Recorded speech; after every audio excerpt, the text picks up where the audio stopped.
Real Talk, ang labing-labing at ang longevity o mahaba ang buhay. Sino mag-aakala na ang regular na healthy labing-labing ay may connection sa haba ng buhay? Hindi lang ito para sa enjoyment kundi kasama rin sa recipe for longevity. Una, heart health ay pagkakaroon ng longer life.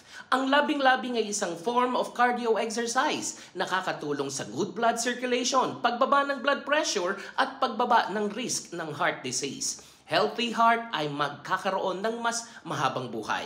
Pangalawa, hormones of youth. Habang nakikipagtalik, lumalabas ang DHEA o yung dehydroepiandrosterone, isang hormone na konektado sa slower aging, stronger immunity at better memory. Para itong natural anti-aging chemical ng katawan.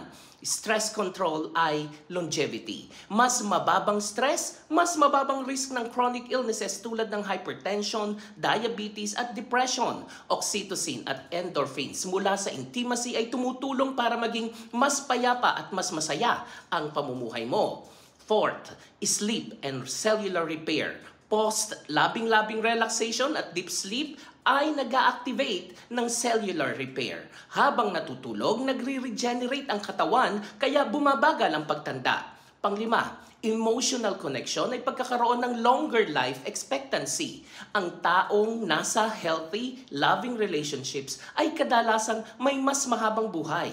Bakit? Dahil mas mababa ang loneliness, mas mataas ang sense of belonging at mas matibay ang mental resilience. At ang warning, hindi lahat ng labing-labing ay equal to longevity. Quality matters more than quantity. Unsafe labing-labing ay toxic relationships ay maaaring magpababa ng kalidad at haba ng buhay.